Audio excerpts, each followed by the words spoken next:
Imagine waking up in a place where your worth is measured only by how much gold you can dig, how much pain you can endure, and how long you can survive without shelter, medicine, or mercy. Early California wasn't the golden dream they taught you about in school. It was a brutal testing ground where weakness meant death, and death came fast. If you were sick, you worked anyway. If you were hungry, you starved quietly. If you were injured, you kept moving or you were left behind. There were no safety nets. No welfare, no workers' compensation, no hospitals that would treat you for free. You either fought for every single day or you disappeared. And here's what they never tell you. The people who suffered the most weren't outlaws or criminals. They were ordinary people, families, immigrants, women, children, people who believed the promise of opportunity and found only exploitation, disease, and violence. The mythology of the California gold rush is built on survivor bias. We remember the few who struck it rich. We forget the tens of thousands who died nameless, penniless, and broken. This isn't a story about cowboys and adventure. It's a story about what happens when human life becomes disposable. When society is built not on justice or compassion, but on extraction, greed, and raw survival. Early California had no mercy for the weak. And if you had arrived there between 1848 and 1880, chances are you would have been considered weak too. Not because you were, but because the system was designed to break you.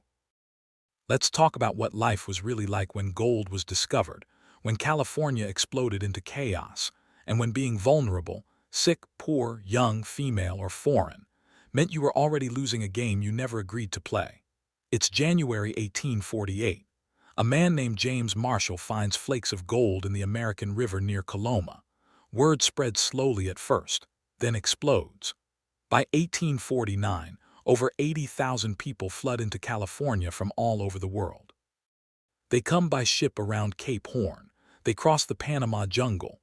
They walk across the entire continent in wagon trains, losing family members to cholera, starvation, and exhaustion along the way. And when they finally arrive in California, there's no city waiting for them. No government, no law, no infrastructure. San Francisco in 1849 is a collection of tents, shacks, and mud streets. There are no sewers, no clean water systems, no hospitals, no police force you can trust. Ships are abandoned in the harbor because even the crews desert to go search for gold.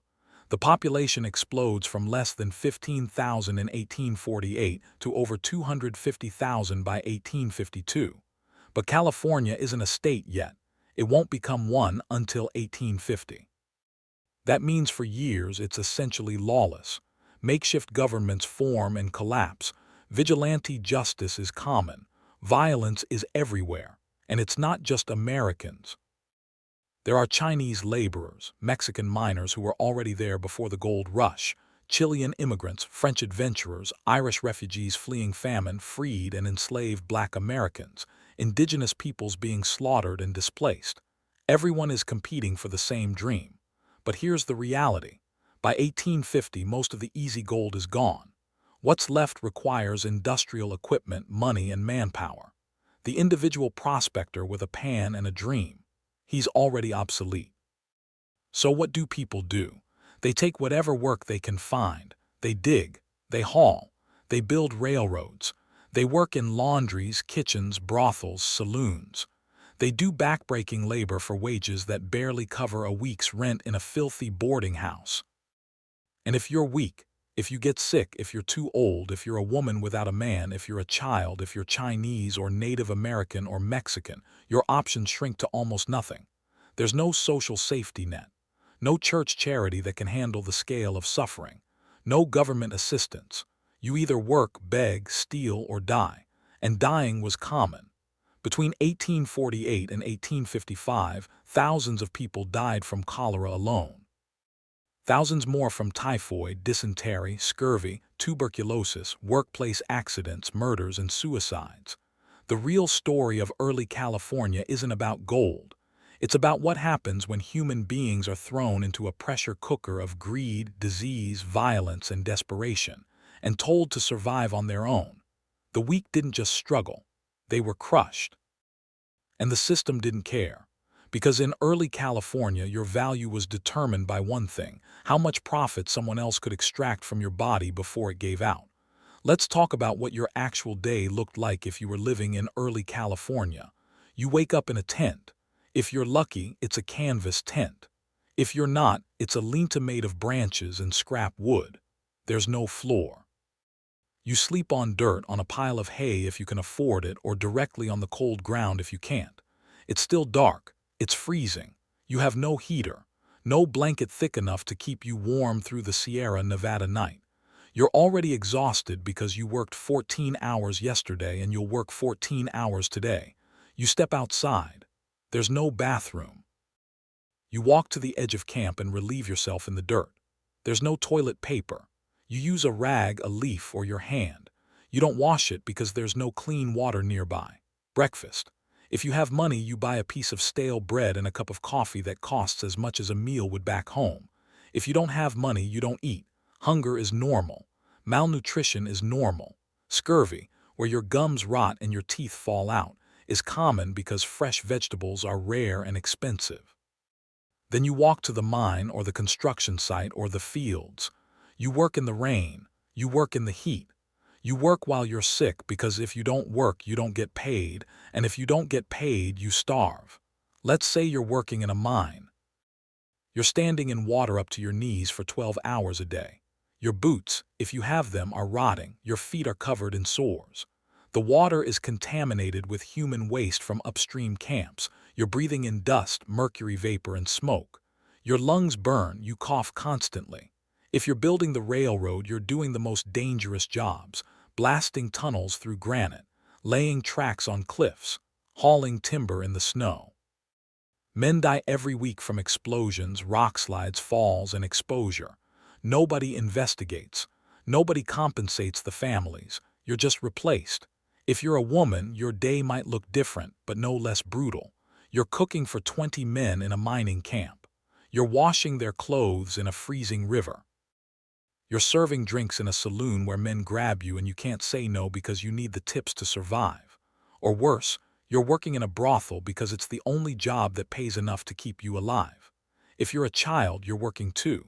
There's no school, no childhood. You're hauling water, cleaning stables, running errands, or working in the mines alongside adults. You're 8 years old and you've already seen people die. And here's the thing: this isn't temporary. There's no end in sight. You can't save money because everything costs 10 times what it should. A single egg costs $1. That's about $35 in today's money. Rent for a wooden bunk in a shared room can cost $20 a week. You live in filth. The streets are open sewers. Garbage piles up. Rats are everywhere. Flies swarm. Disease spreads fast because people are living on top of each other with no sanitation, no hygiene, and no understanding of germ theory. You drink water from rivers that are also used as toilets, trash dumps, and mining runoff channels. You get sick constantly: diarrhea, fever, vomiting, but you can't stop working. So you work through it until your body shuts down, and if you collapse, if you get too weak to keep going, nobody helps you. There's no unemployment, no disability, no family to catch you if you came here alone. You end up lying in the street, ignored by people stepping over you. You die in a ditch, and your body is thrown into an unmarked mass grave. This was normal. This was daily life for tens of thousands of people. And the people who suffered most were the ones who were already vulnerable: the sick, the old, the women, the children, the immigrants who didn't speak English, the people with no money, no connections, no power. Early California didn't coddle the weak. It devoured them. Let's talk about money, because money is everything in early California and most people don't have it. You've been sold a lie. You've been told that California is the land of opportunity where anyone can get rich if they just work hard enough. But when you arrive, you realize the truth. The game is rigged and you're already behind. Gold mining isn't free. You need equipment. You need a claim. You need money to buy food while you're searching. And if you don't strike gold in the first few weeks, you're broke. So you take a job. But jobs in early California aren't like jobs back home. You don't get worker protections. You don't get safety equipment. You don't get fair wages. You get whatever the boss decides to pay you, and he knows you're desperate. If you're white and speak English, you might earn $3 to $6 a day doing hard labor. That sounds like a lot until you realize that a pound of flour costs $2. A pair of boots costs $20. A doctor's visit, if you can even find one, costs $50. You're spending everything you earn just to survive with nothing left to save or send home. And if you're Chinese, you're paid half, maybe $1 a day for the same work. You're doing the most dangerous jobs on the railroad, laying explosives, working on cliffs, tunneling through mountains, and you're dying at twice the rate of white workers. Your death doesn't even get recorded. If you're Mexican or Native American, you might not get paid at all. You're cheated, threatened, or forced into labor. Legal systems don't protect you. Courts don't hear your cases. Violence is used freely to control you. If you're a woman, your options are even worse. There are no respectable jobs that pay a living wage. You can cook, clean, wash laundry, or sew, but you'll earn a fraction of what men earn, and you'll be harassed, assaulted, and propositioned constantly. Many women turn to prostitution, not because they want to, but because it's the only work that pays enough to survive. And even then, they're exploited by pimps, saloon owners, and corrupt lawmen who take most of their earnings. Children work too. There's no child labor laws. A 10-year-old might work in a mine, in a factory, in a laundry, or as a servant. They're paid almost nothing. They're abused, they're disposable, and here's the trap: you can't leave. Getting to California cost everything you had. You sold your farm, your tools, your future. You spent months traveling. You arrived with nothing but hope, and now you're stuck. You can't afford a ticket home. You can't even afford to move to the next town. So you stay, you work, you suffer, and you hope tomorrow will be different. But it won't be, because the system isn't designed to help you. It's designed to extract everything you have, your labor, your health, your dignity, and then discard you when you're used up. And the people getting rich, they're not miners. They're the merchants selling shovels at 500% markup. They're the landlords charging $50 a week for a dirt floor shack. They're the railroad barons using Chinese labor to build empires. They're the saloon owners, the land speculators, the politicians. The wealth of early California is built on the backs of people who died poor, broken, and anonymous. And if you were weak, if you got sick, if you got injured, if you were too old or too young, you didn't just lose. You disappeared. There are no safety nets, no pensions, no welfare. No unions to fight for you. If you can't work, you can't eat.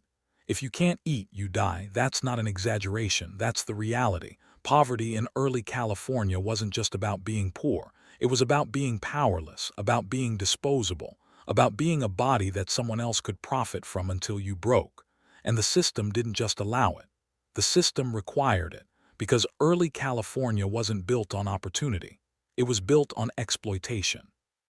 And the people who suffered most were the ones who had no power to fight back. Disease killed more people in early California than violence ever did, and it killed them slowly, painfully, and without mercy. Let's start with cholera. It arrives in California in 1850, brought by ships from Panama. It spreads like wildfire through the overcrowded, filthy mining camps and cities. Cholera is brutal. You start with stomach cramps and diarrhea. Within hours, you're vomiting and losing fluid so fast your body starts to shut down. Your skin turns blue-gray. Your eyes sink into your skull. You're conscious the whole time, feeling your organs fail, and there's no cure, no antibiotics, no IV fluids. Doctors don't even understand what causes it. They try bloodletting, opium, alcohol. Nothing works. You either survive or you don't. Most don't. Cholera kills thousands in San Francisco alone in 1850. Bodies pile up faster than they can be buried. Mass graves are dug on the edges of town. People are terrified to drink water, but there's no clean alternative. So they keep drinking from contaminated rivers and wells, and the disease keeps spreading. Then there's typhoid, dysentery, tuberculosis, smallpox, pneumonia, scurvy. Scurvy is especially common among miners. You're eating nothing but salt pork, beans, and hardtack for months. No fresh fruit, no vegetables. Your gums start bleeding. Your teeth loosen and fall out. Old wounds reopen. You're in constant pain, and if you don't get vitamin C soon, you die. but fresh produce is expensive and hard to get. So miners just accept scurvy as part of life. Some die from it. Others live with permanent damage. Injuries are just as deadly. If you're working in a mine, you're surrounded by hazards, cave-ins, explosions, falling rocks, flooding, equipment failures. Men are crushed by collapsing tunnels, blown apart by misfired explosives, drowned in flooded shafts, maimed by pickaxes and saws, and medical care, it barely exists. There are a few doctors, but most are untrained. They're former barbers, con men, or opportunists who figured they could make money off desperate people. They use dirty instruments. They don't wash their hands. They don't understand infection. If you break your leg, they might set it, but without anesthesia, without antibiotics, without sterile conditions. Infection is almost guaranteed. An infection in the 1850s means amputation or death. Amputations are done with a saw and a bottle of whiskey. You're held down by other men while the doctor cuts through your flesh and bone. You scream. You pass out from pain. You bleed. And even if you survive the surgery, you'll probably die from infection in the next few days. If you're Chinese, Mexican, Native American, or Black, your chances are even worse. White doctors often refuse to treat you. Hospitals turn you away. You're left to suffer and die without care. Women face their own horrors. Childbirth in early California is a death sentence for many. There are no hospitals, no trained midwives, no sanitation. Women give birth in tents, in filth, with no pain relief and no medical support. If something goes wrong, if there's bleeding, if the baby is breech, if there's infection, both mother and child often die.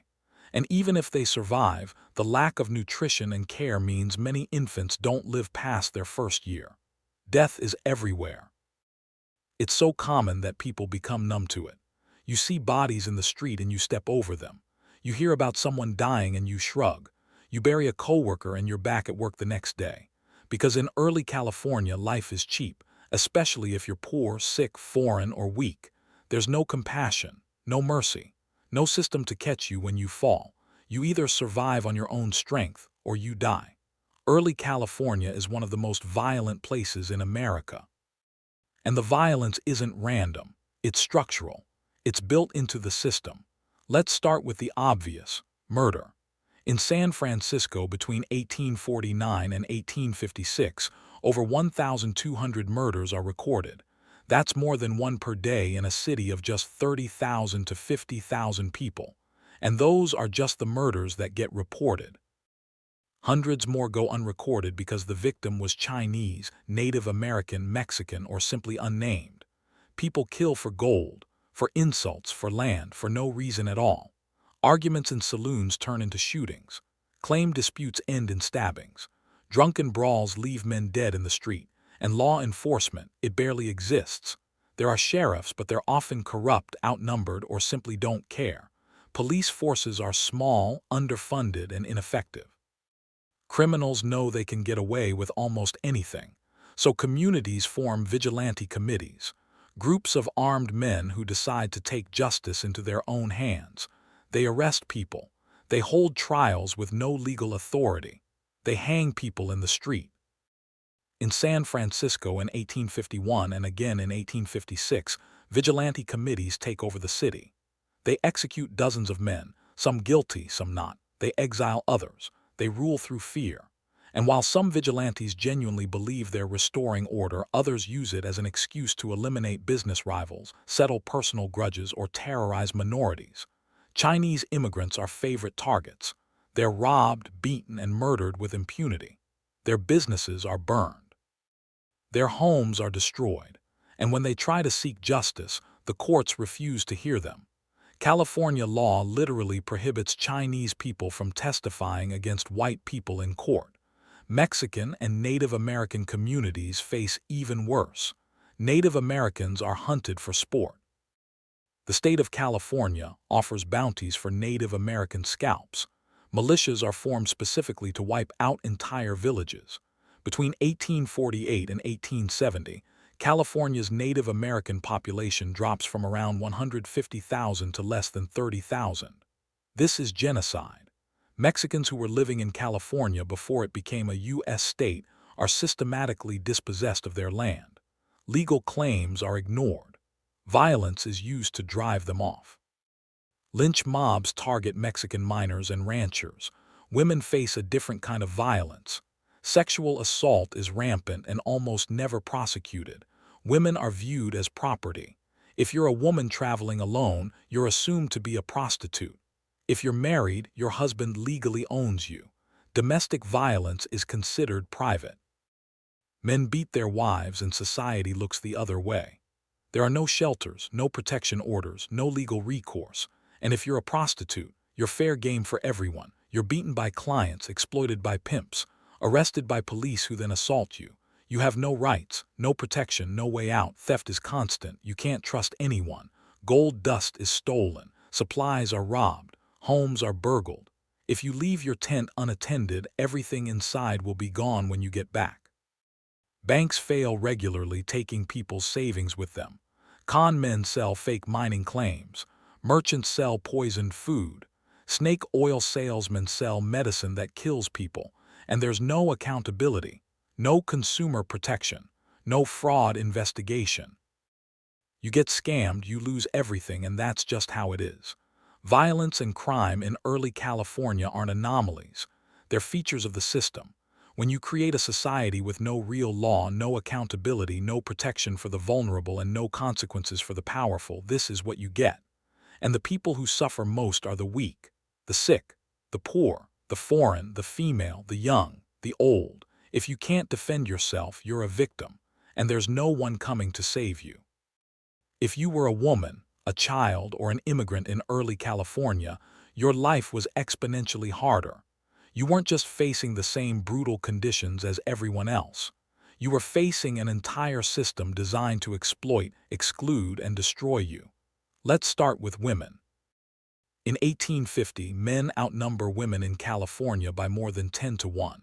That might sound like women have power because they're rare, but the opposite is true. Women are seen as commodities, as objects, as tools for men's comfort and profit. If you're a woman in early California, your options are extremely limited. You can marry, but marriage means you lose all legal rights. Your husband owns your property, your wages, your body. He can beat you, rape you, and abandon you, and you have almost no legal recourse. Or you can work. But respectable jobs for women, cooking, laundry, sewing, pay almost nothing. You work 16-hour days in brutal conditions for a fraction of what men earn. So many women turn to prostitution, not because they want to, but because it's the only job that pays enough to survive. And life as a prostitute in early California is hell.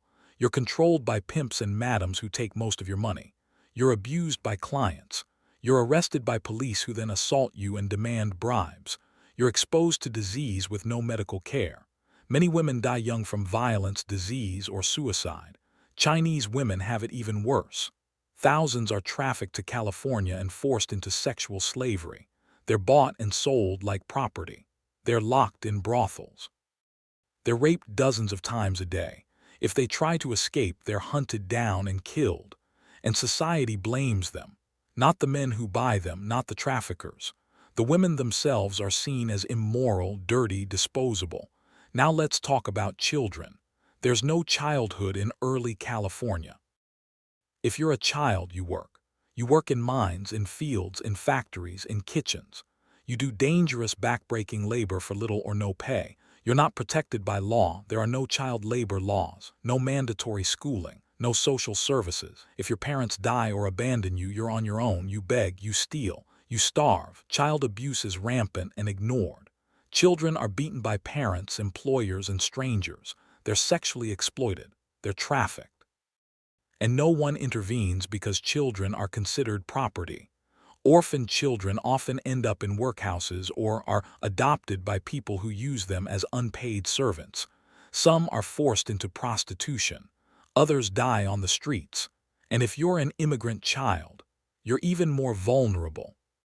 Chinese immigrant children are brought over to work. They're separated from their families. They're exploited in laundries, restaurants, and brothels. They're treated as less than human. Now let's talk about immigrants in general. If you're Chinese, you're building the railroads. You're doing the jobs that are too dangerous for white workers. You're paid half as much. You're housed in the worst conditions. You're dying at twice the rate.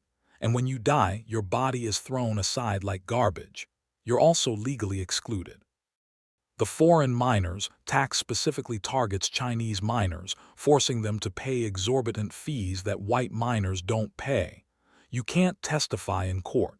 You can't become a citizen. You can't own land in some areas. You're scapegoated for everything. When the economy crashes, you're blamed. When crime rises, you're blamed. White workers resent you for taking jobs, even though you're doing work they refuse to do. Race riots break out. Chinese neighborhoods are burned. Chinese people are beaten, lynched, and expelled from towns, and law enforcement does nothing or actively participates. If you're Mexican, you're facing dispossession and violence. If you're Native American, you're facing genocide. And if you're black, free, or enslaved, you're navigating a state that can't decide if it's pro-slavery or anti-slavery, where racism is entrenched, and where your rights are constantly under threat. Early California had no mercy for the weak, and women, children, and immigrants were considered the weakest of all. If there's a single moment that captures just how merciless early California could be, it's the winter of 1856-1857. By this point, the easy gold is long gone. The economy is collapsing. Thousands of people who came to California with dreams of wealth are now broke, desperate, and trapped. Banks are failing. Businesses are closing. Unemployment is skyrocketing. And winter is brutal. In the mining camps of the Sierra Nevada, snow piles up 10 feet high. Temperatures drop below freezing and stay there for months. And thousands of men are stuck in those camps with no money, no food, and no way to leave. They're starving. Scurvy is rampant. Frostbite is common. Men huddle in freezing tents and wait to die. In San Francisco, the situation is nearly as bad. The city is flooded with unemployed workers. There are no jobs, no relief programs, no government aid. Men sleep in the streets. They beg for food. They steal to survive. And when they're caught, they're beaten, jailed, or hanged by vigilantes who are more interested in punishment than justice.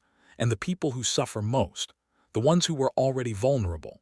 Chinese workers are expelled from mining camps by white miners who blame them for the economic collapse. They're forced to walk through the snow with nothing. Many freeze to death on the road. Women who were barely surviving as laundresses or seamstresses lose their income entirely. Prostitution becomes even more dangerous as competition increases and prices drop. Women are brutalized, discarded, and left to die. Children are abandoned by parents who can't afford to feed them. Orphans wander the streets, starving and freezing. Native American communities that were already devastated by violence now face starvation as well. The game they relied on is hunted out. The land is taken. They're left with nothing. And through it all, the powerful do fine. The wealthy landowners, the railroad barons, the politicians. They're insulated from the suffering. They profit from the chaos. This is the moment when the lie of California becomes undeniable. This isn't the land of opportunity. It's a machine that chews up human lives and spits out the bones. And when spring finally comes, thousands of people are gone.